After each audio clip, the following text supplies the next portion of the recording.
The aquaculture industry also is a vital part of this rural region's economy. This part of Virginia is a very well-kept secret. It's a tiny peninsula that at its widest point is 7 miles wide. You know, where we're standing down at the southern tip of the county, it's maybe a half mile to a mile and a half wide, and going all the way up to the Maryland, Delaware part of the shore, it just keeps growing and growing. It's a very fertile ground on land and on water. It provides enormous amounts of jobs for all types, from farmers to aquaculturists, from crabbers to fishermen to horticulturists to bird watchers to tourism. Every facet of country living is seen here on the eastern shore of Virginia. Virginia's eastern shore is a wild and beautiful place to visit, and you can't find fresher seafood anywhere else. The aquaculture industry here makes all that beauty and great food possible. The Virginia shellfish industry generated $53.4 million in sales in 2017, and the center of it can be found on the eastern shore. Wild harvested clams and oysters are still an important part of the supply chain, but today more of these mollusks are carefully raised near Willis Wharf by a handful of family businesses like the H.M. Terry Company. Our clams have been farm raised and hatchery produced by us and are about 3.5 years old. Now we've harvested them, their final harvest, before they reach the end consumer. So we're going to wash them, grade them, count them, pack them, and get them prepared for shipping. The shellfish industry in Virginia is very strong. Virginia, as of last year, was leading the nation in hard clam production. We are located on a very specifically pristine body of water. Our creek, Parting Creek, which you can see sort of behind us, goes out to the Great Matchpunga River, which leads into Hog Island Bay. The clams are raised out in Hog Island Bay because of the perfect water conditions. There are no freshwater rivers or streams, just saltwater, and the tide rises and falls an average of 6 to 7 feet twice a day, bringing in fresh water to grow the crop. Currently, we're growing somewhere around 75 to 80 million clams a year for market. Here in Willis Wharf, where there are 4 clam producers, right here on Parting Creek, we actually hatch. Our hatcheries hatch probably better than 90% of all the farm clams grown in the United States, right here on this little creek. Unlike oysters, which are grown in cages, clams are seeded right into the bottom and are covered with nets to protect them from predators like the cow-nosed ray. The nets are kept clean, and the clams actually dig down several inches into the soil at different times of the year. It can take 3.5 years or more to raise clams from seedlings to maturity. Like farming on land, a lot depends on Mother Nature. Only with shellfish, you can't see how your crop is doing until it's time to harvest. Shellfish aquaculture is one of the few things that is truly a green process. It's very sustainable. We're putting animals into the water that actually clean the water as they grow. And then when we take them out, we're not affecting any of the wild stocks. We're actually taking pressure off of the wild stocks. So it's something that you can really feel good about. We're growing food for people to eat in a very sustainable way, which is really cool, I think, and it is one of my favorite things about what we do. While clams are raised in sheltered bays on the eastern shore, oysters are typically raised in cages right along the Atlantic Ocean coastline. Both industries take advantage of the shore's clean environment to mimic nature's growth process. This is a photograph of Mrs. Wilmer Steele of Ocean View, Delaware, who quite by mistake got this industry started in 1923 when she ordered 50 replacement chicks for the production of eggs. She got 500. She made money. She continued. Her neighbors saw she was making money. And the meat chicken industry that we have today is a result of an accidental delivery of 450 extra chicks. Small houses back then, weren't they? These are some houses under construction. You can see how the technology has changed. This is a modern chicken house in western Wycomico County. Purdue Farms, founded in 1920 in Salisbury by Mr. Arthur W. Purdue. His son Frank Purdue took over, and now his grandson Jim Purdue is the chairman of the board. And it is the fourth biggest chicken company in the United States. And the number one chicken company in America is Tyson Foods, which is more than chickens anymore. It's one of the largest meat companies in the world and is acquiring new companies and getting into new lines every year. While Tyson is the largest in the United States, it is not the largest on the Delmarva Peninsula. It operates mostly in the southern portion of the peninsula, Accomack County, and some of the 3 or 4 lower shore counties in Maryland, and has a few growers in Delaware. Well, the chicken industry is a voluntary relationship between willing partners. The 5 chicken companies I just mentioned, the 1,600 or so family farms that grow the chickens, and they divvy up the responsibilities. The companies own the birds. The companies have the responsibility of owning the birds, getting them from the primary breeders into the hatcheries, delivered to the family farms. They provide the feed, they formulate the feed, they provide generally the bedding material that's used in the chicken houses on the floor, the wooden bedding material. They provide the healthcare programs. That's not something the growers make decisions on. The chicken companies provide advice to the farmers on how to grow the birds to meet the company's expectations. The chicken companies catch the birds at the end of the grow-out cycle, transport them to the processing plants where they are processed, and then are responsible also for marketing and sales. The growers own the land, they own the chicken houses, they own the equipment in the chicken houses, they provide the day-to-day management of the farms. The growers pay the electric bill, which is one of the biggest costs the growers have.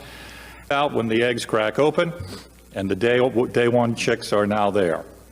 They're vaccinated under the company's vaccine program, prepared for market, prepared for delivery to the chicken houses, and they're delivered the day they are hatched at the hatcheries. Each hatchery is owned by the chicken company. The chicken company owns the hatchery, it owns the feed mill, it owns the processing plants. It's a vertically integrated industry.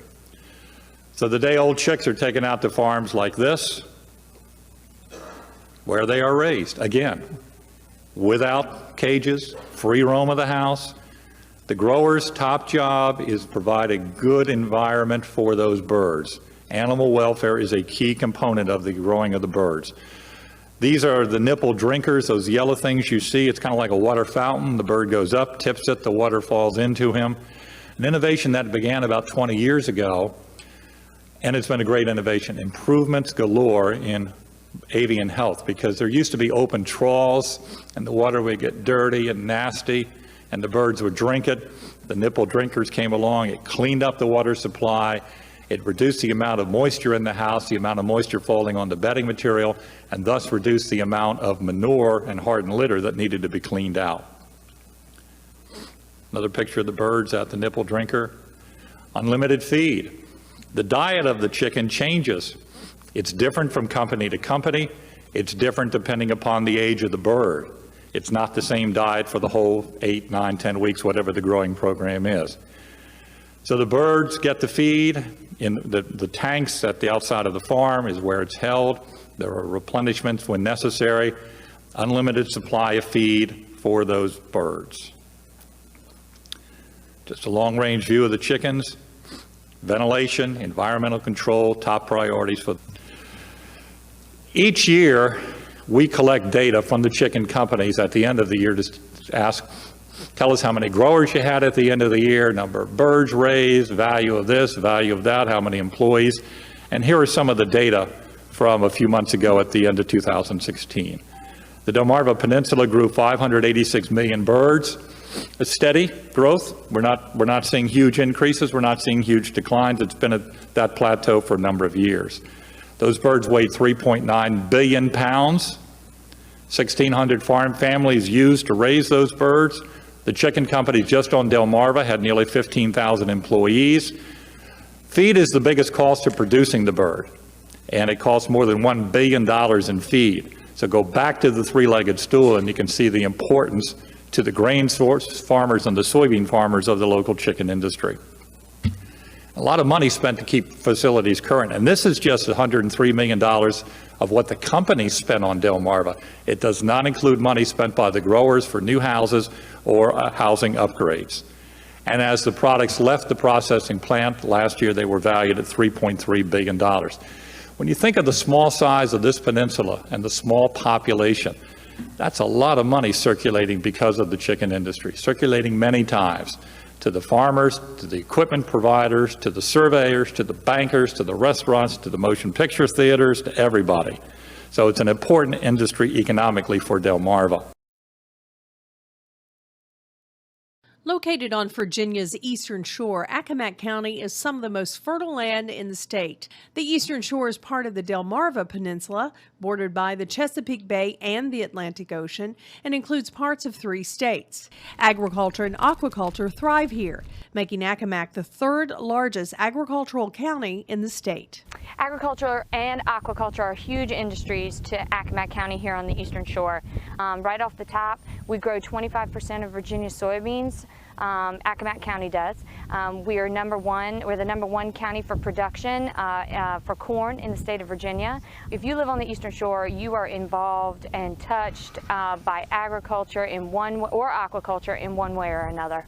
In fact, Accomack County ranks 1st or 2nd in the state for most field crops. Field crops include soybeans, corn, wheat, and vegetables. They rank 2nd for broiler chicken production with 6.7 million birds on 48 farms. There are 226 farms with more than 77,000 acres in production, and the agriculture industry in Accomack County generates more than $172 million in farm income each year. I refer to the Eastern Shore of Virginia, Accomack County, as the last frontier of the eastern seaboard.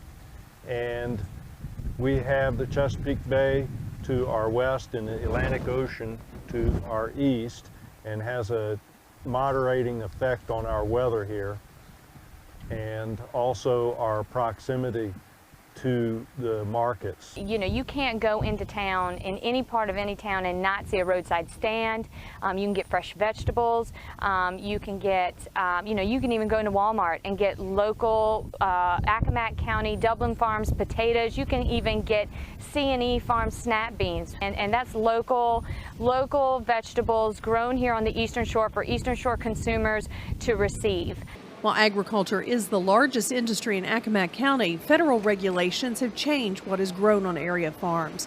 Farmers who were once large-scale vegetable growers, like Gail, are now growing grains, keeping their family farms in production. I have seen more row crop production.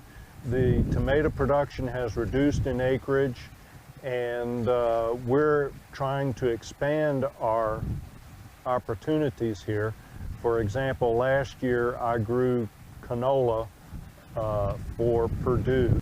Keeping the Chesapeake Bay and the Atlantic clean is important to area farmers. Most growers use best management practices on their farms, which helps to keep waterways healthy and clean, and in turn keeps their farmland productive. Brenda, how long have you lived on the Eastern Shore? 80 years, 80 and a half years. In the same house? In the same house. In fact, my grandparents had the house built. In the middle of the field, it used to be a house that they lived in. And he had that built, and he also had what they call tiling put under the land, so that the water wouldn't stand on it.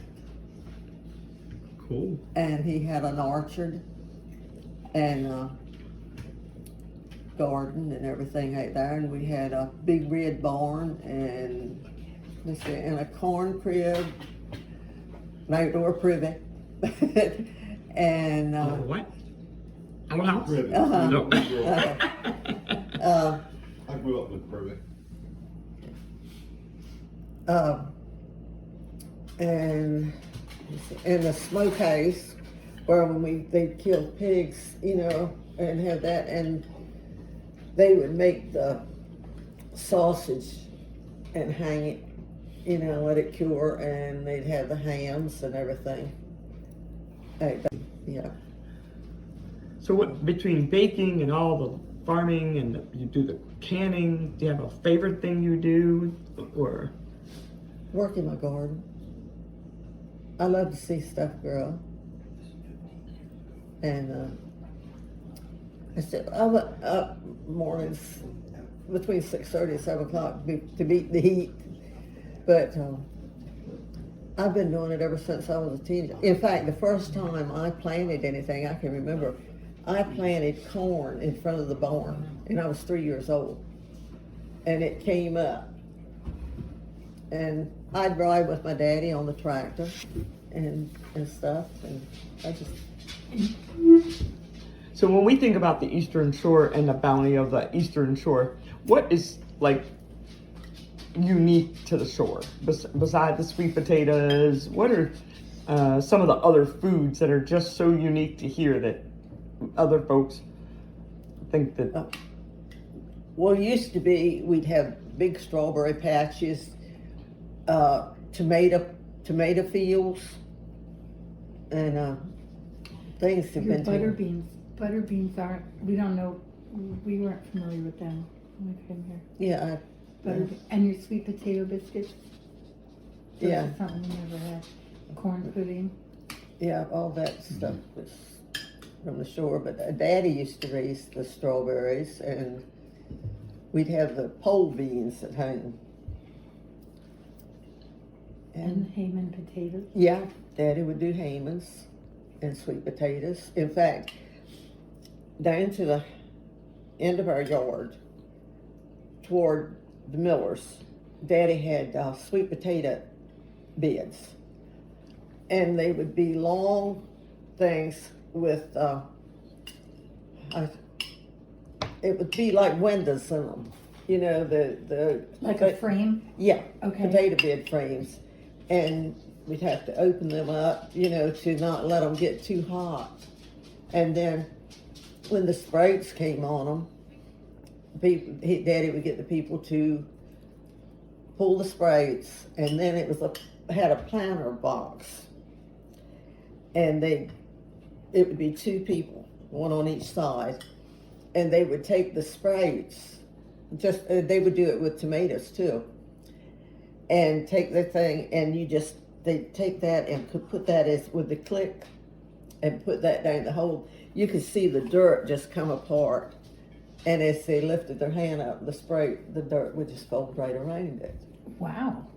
And when they run out of sprouts or something, they'd holler so he could stop the tractor and they could get some more.